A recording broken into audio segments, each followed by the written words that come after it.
November 2nd meeting of Metro Council's Public Facilities, Arts, and Culture Committee. My name's Chair Bradford. I'm going to go ahead and take the roll real quick. I see myself, Councilmember Hager, Councilmember Henderson, Hurt, Nash, and Vice Chair Van Rees. I detect a quorum with 6 members present. All right, first item on the agenda is under resolutions. It is RS 2021-1204, Gamble, Johnson, Allen, and others. Appropriates $1.9 million to an American Recovery Plan Act funds from fund number 30216 to Metro Parks to be used for managing homeless encampments and a renovation and repair of Brookmead Park. Do I have a motion? So moved. Second. Any discussion? Is this where the homeless camps were? Do we have anybody from Parks that can That's one of the locations. talk on this? Shanita White, I know, is on her way here. Huh? Shanita White with Parks, I know, is on her way here. She's the one who has the Okay, information. can I come back and ask the question when we get Sure. she gets here? If we're waiting on someone, I can go ahead and move this to the hill and we can move on to the Yeah, next one. that'll be Yeah, fine. actually, I think it was deferred in That's budget and what I finance. can't remember, I yeah. think it was deferred in budget and finance, because the question was about the fact that there were several parks that needed some repair, and that it was just specifically to Brookmead Park was questionable, so I think we ended up deferring it. Okay, I'll recognize Councilmember I Howard. actually talked to the person that put the spreadsheet together today, because I was thinking the same thing, and only about half of it goes to Brookmead Park. If you, I think 850,000 is going directly to Brookmead Park. There's a large portion that is equipment that will become part of Nashville's fleet, that will be used wherever it's needed in the county. There's another part on the cameras, and it mentions about 30 different locations. Right, Brookmead has 30,000 of it, but the rest are others. right. So I just Director wanted to Odom- say, it's not all one park, it's Right, several. Director Odom did say that at the meeting on yesterday, but I still think, wasn't it It was deferred? deferred one meeting. Yeah, I think it was still deferred. The reason, Chair, I believe, if I'm not mistaken, the reason for the deferral was in order to get that spreadsheet so that we understood exactly Right. the breakdown, so. Well, my understanding, if it was deferred yesterday, it'll probably be deferred by rule on the floor as well. Yes. Okay. So then I'll make a motion to defer one meeting. So moved. Second. Okay. All right, all those in favor of deferral? Aye. Aye. Any against? Okay, moving on. Resolution 2021-1208, Councilmember Henderson, Allen, Withers, and others, authorizes the Director of Public Property Administration or his designee to exercise an option to purchase a certain parcel of property. Do I have a motion? So moved. Second. All right, and discussion. Where's this property at? Good question, Councilman Hager, and I would ask staff to make sure that we always have in the caption of the bill the actual location of the property. That would be really helpful. It is on Highway 100 in District 34, and so it's somewhat adjacent to the Birch Reserve, which was the expansion of the Warner Parks across Highway 100. And so our partners at Friends of Warner Parks have an acquisitions committee where they've been looking at some adjacencies, and this was kind of one that was identified, and so I think we're trying to be strategic with some of these smaller acquisitions, right? I know sometimes we're talking about big things, but this is really adjacent to an existing development and provides a nice buffer to the park. How many acres is it? 3 and change, is that correct, staff? Is this one that the parks will take over for maintenance or what? Correct, but it has an adjacency, so they are already maintaining, and the Birch Reserve, for the most part, is really in a sort of natural forested state. Like it is not, there's not a playground or equipment, or it is very much Additional green buffer. a forested buffer. Okay. Yep. 3.56 acres according to the. Thank you much. 3.56. Yeah, here it is. All right, any further discussion? All right, we've got the motion and the second, so all those in favor? Aye. All right, any against? $150,000. Really good deal. Okay, Next up is Resolution 2021-1216, Allen and Bradford accepts an in-kind grant from Nashville Parks Foundation in conjunction with Sail Nashville and the Metro Board of Parks and Recreation in support of painting work on the Hamilton Creek Marina Clubhouse. Can I get a motion? So moved. Second. All right, any discussion? Can I ask staff about the Hamilton Creek Marina?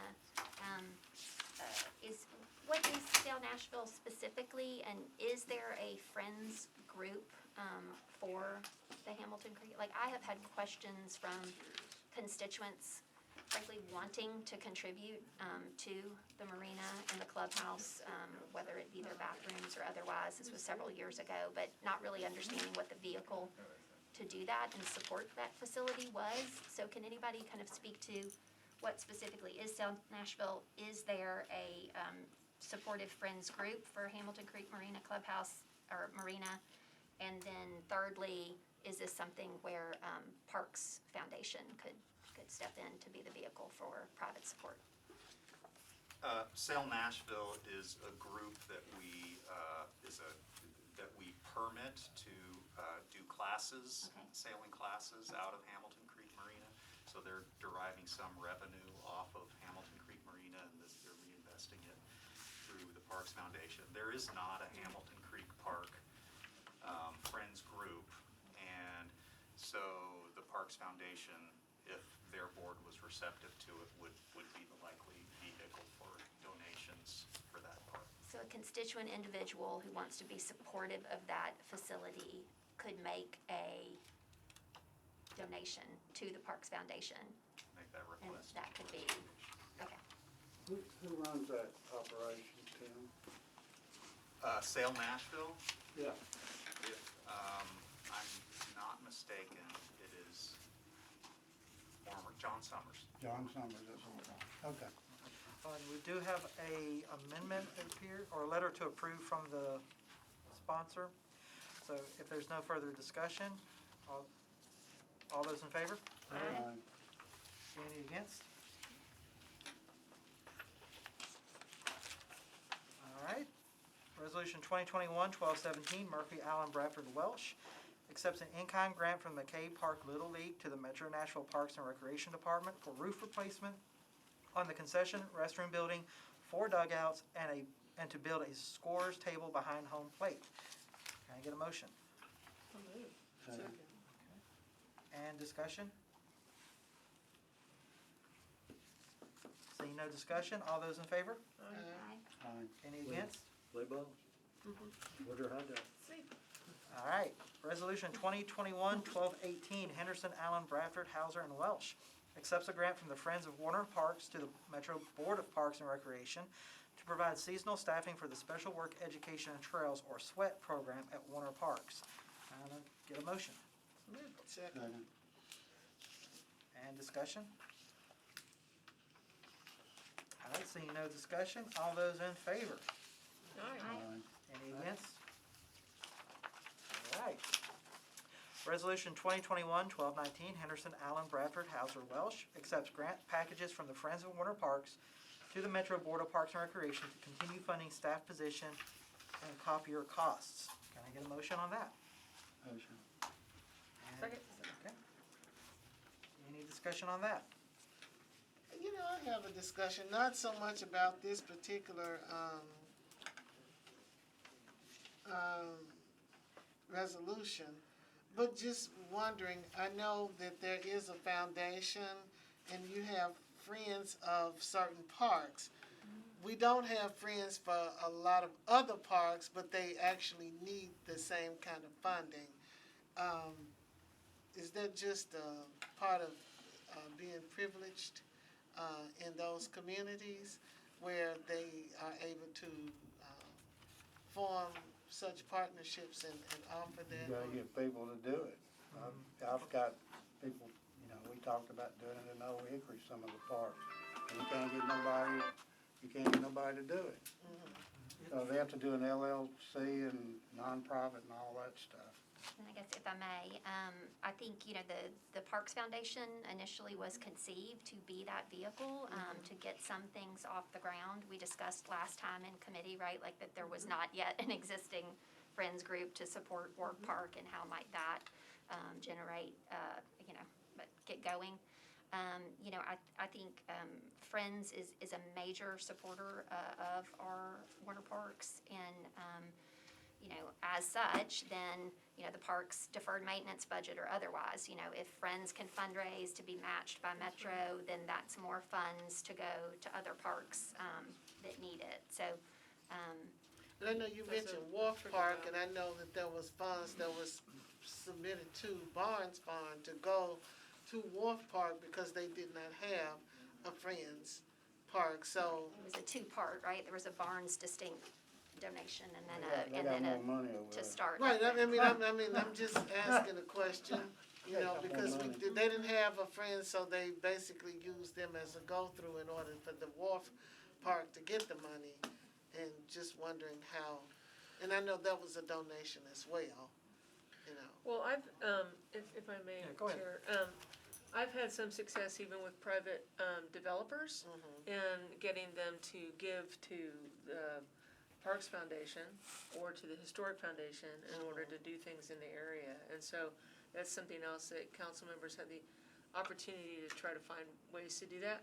But if you have identified a park that needs assistance, talking to Tim and then talking to the Parks Foundation and saying, what would it take to make this happen, and then assisting with that fundraising effort. There is a vehicle to have those dollars go somewhere and back out again. And Parks Foundation, I think, has had several transitions of Yes. leadership, but actually they've just appointed a new executive director in Louise Bryan. So I think she's just starting soon. Yeah. So- For the foundation.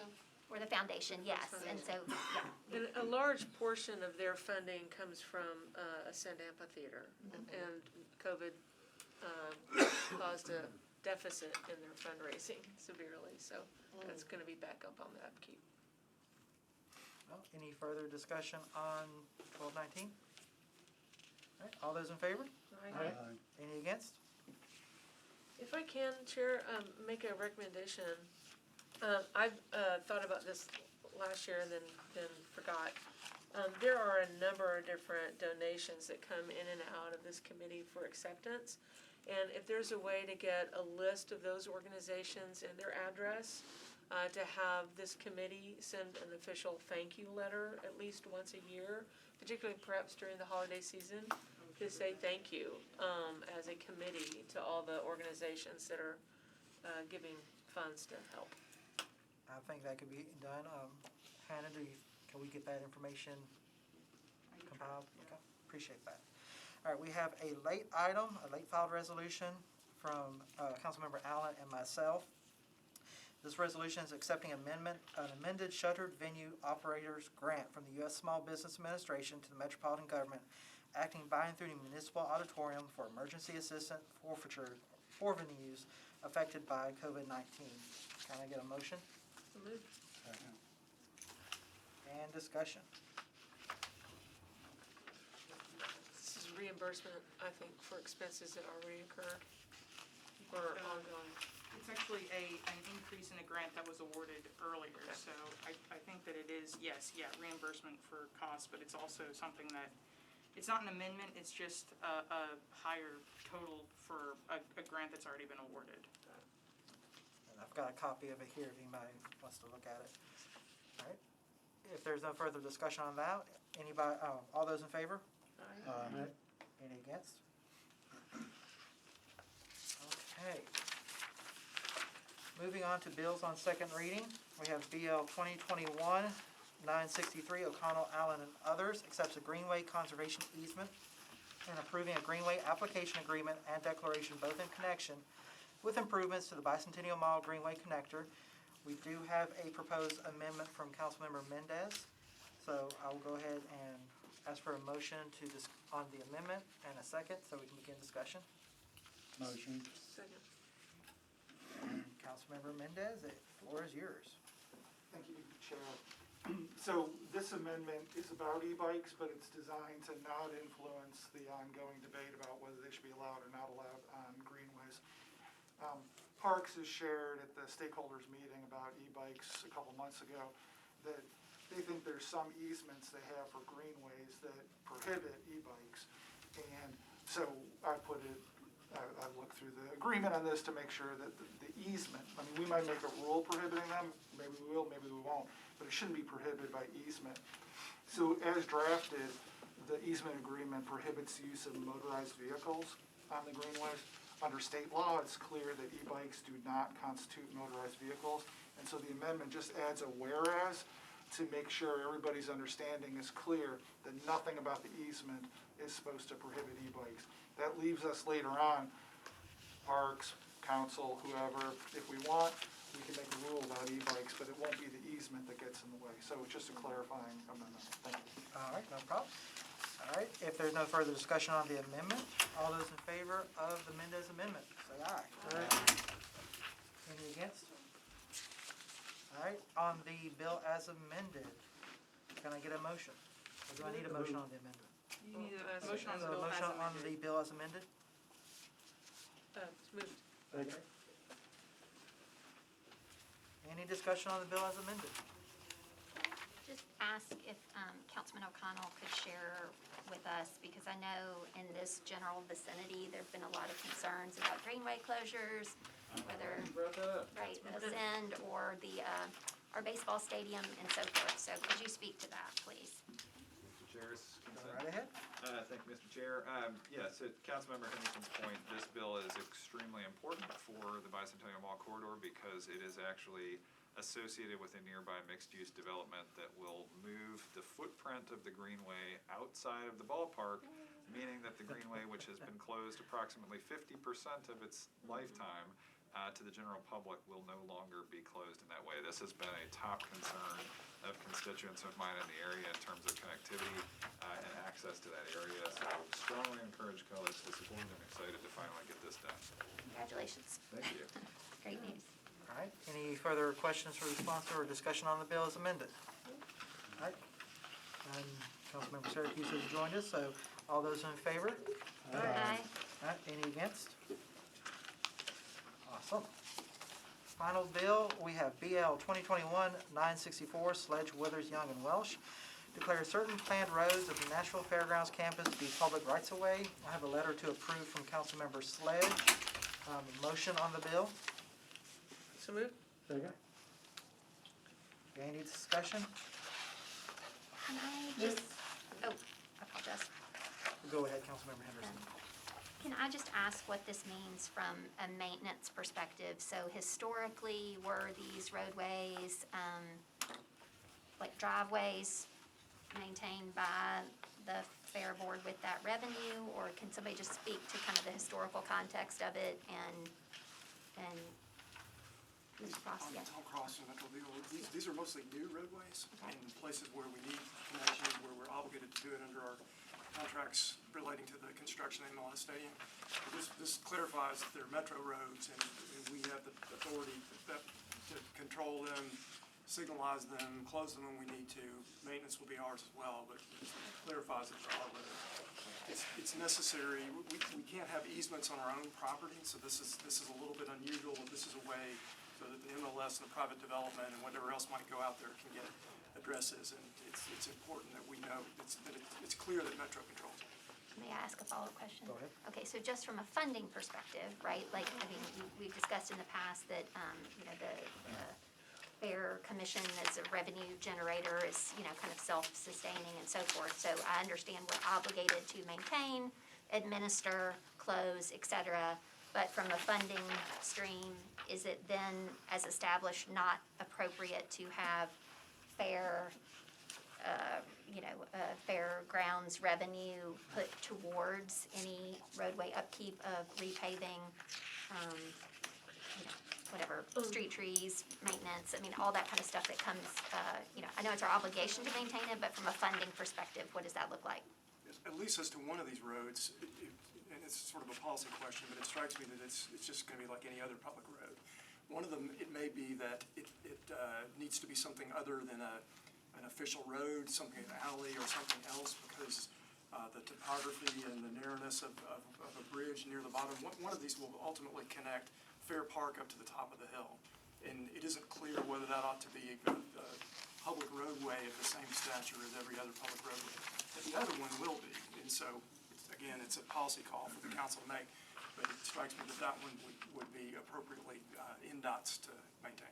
And when will we make that call, and by what vehicle would you do that? Assuming that the roadway is completed here pretty soon, and that we could have a resolution for council to make that declaration.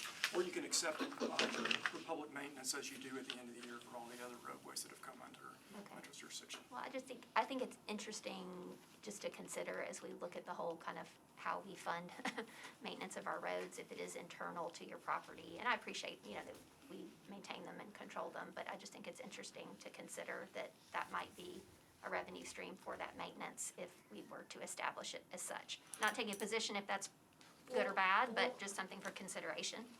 Chair, if I can, it's just based on my experience, though, a lot of new development is being required to make connectivity, right?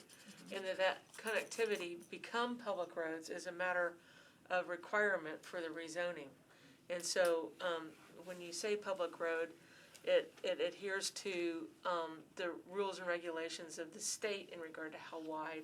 And then if it's under the USD, the rules in regard to, sidewalks and plantings and all that. And so, if you're having private development build it, and then we get to come along and take it, then that is what has been kind of given over to us, is the infrastructure itself, but in exchange for the maintenance and the use of. So that Right. seems to be I pretty wouldn't use- consistent I would- countywide. I wouldn't use the verb take, but, They dedicate. when we accept something for Was public that- was maintenance, Yeah, we maintain it in perpetuity, so. declared, public. Councilmember Hurt, you had a question? Yes, I'm a little concerned about the DBE firms because it seems that there are other Tennessee County DBEs that are benefiting from this, and it's a considerable amount of money, almost twice as much money that's going outside of Davidson County than it is coming inside of Davidson County. And Is that part of the That's part Sports of the Authority? presentation. Oh, well, we'll direct that question to. well, I mean, what I'm looking here may very well impact the way I vote on this, just because, You're talking about who's building the road? who's building the road and who's being, and the fact that we were basically told that things were gonna be one way, and now that it is coming out on the other end, that they're not holding true to what was being, promised on the front end. And I'd like to have a little bit more information in terms of how much is going to these individual businesses. I see the women-owned businesses is about 51%, which I'm happy to see that. But I'd like to have some more information. That's all, I'm just asking a question. Well, hopefully we can We're get. making a notation. Okay. Well, we can make sure that that's covered when we're doing that presentation and get that question answered for you. So any further discussion on 9604? All right, all those in favor say aye. Aye. Any against? All right, with that, we got about 7 minutes left over.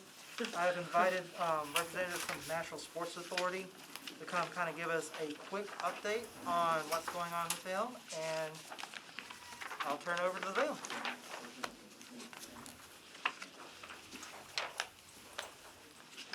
Thank you for the chance to come and just kind of bring you up to speed on where we are. I know we don't have a lot of time. I did try to give you some materials that you can look through, and obviously I'll try to answer any questions that you have, and even over the coming days, if there's something that you think, please reach out to me. I think I've met all of, I'm not sure if we have met, but I'm Monica Botmason. Nice to meet you too. Real briefly, if you look through, then I'll just get right into it. I just wanted to kind of go through where we are and look at each of our facilities very quickly. Nissan Stadium was built in 1999 at a final cost of $263 million. What we have here is a list of their upcoming events. Rock and Roll Marathon is coming up very quickly. This event was delayed a couple of times because of COVID. So we will have them November 18th, and then we'll have them again in the spring and get back on track. The Titans, as they presented to the Sports Authority, wanted us to know that they really have kind of rebooted their mission statement, and they have tried to shorten it, and it is win, serve, entertain, and they really feel a strong need to just be more missional is the word that they continue to use, and wanting to make sure that their presence in Nashville makes the city better, makes the communities better. And how do they do that? They talk a lot about a dynamic venue, and what does it mean for Nissan Stadium to be a dynamic venue, and understanding that the fan experience has to start as you are trying to get onto the campus with ingress, right, which we know can be a challenge. So how do we look at getting everybody in, giving them a first-rate experience during the event, and then getting them out in a timely manner. They also are focusing on just a diversity of events, wanting people to know that although the stadium was built for football, that is the highest priority. They're trying to reach out. They're trying to schedule events and put together a calendar that has a little bit of something for everyone. And so, for example, they had a 10-day stretch where they announced the Rolling Stones concert, then they announced the NHL Stadium Series, which will be, I think, in February, and then followed that up with an announcement that WWE SummerSlam will be here this summer. So they are always looking for ways to kind of change up what they do. Bridgestone Arena was built in '96 at a cost of $155 million. And then, of course, we have the Ford Ice Centers in Antioch, and then the Ford Ice Center in Bellevue, which opened in 2019. A lot of conversations about COVID. I mean, we know that in the policies and what's going on in the state legislature. Currently, guests ages 12 and older are required to show full proof of vaccination or to submit a negative PCR or antigen test. My understanding is if the governor signs the bill that the legislature passed, I think over the weekend, that the venues can require proof of the negative test. They can't necessarily require a vaccination card or proof of vaccination. In terms of masks, I think that under the bill, mask or face coverings can be implemented, I think, at the request of the artist or the tour. So we'll look to see how that works. But I really thought I was going to get a lot of phone calls when they announced the new policy, and surprisingly, I have not gotten any. And I think people are feeling safe, and I think that they are wanting to do what's necessary to do that. Bridgestone Arena currently ranked 3rd in both the U.S. and the world in terms of ticket sales. We're excited about that. It's a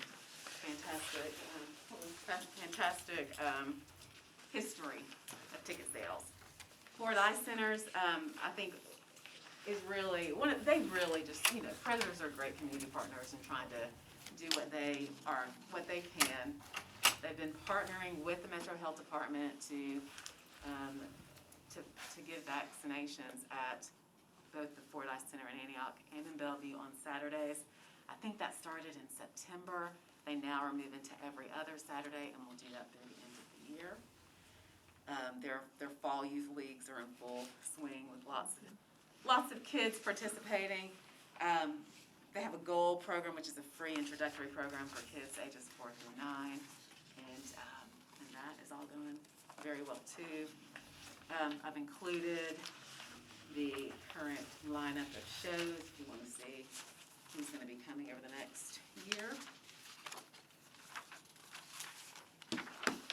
First Horizon Park, which opened in 2015 at a cost of $69.8 million, and is the only venue that didn't get to play one game in 2020. But they came back this year and finished #1 in attendance for all of minor league baseball, which just speaks to, I think, the great job they're doing over there and the experience that the people love and they want to be out there. They continue to do as much as they can in the community. You can think about some of that here, working with a lot of local organizations, including Make-A-Wish. RBI is reviving baseball in the inner cities, and some other local nonprofits.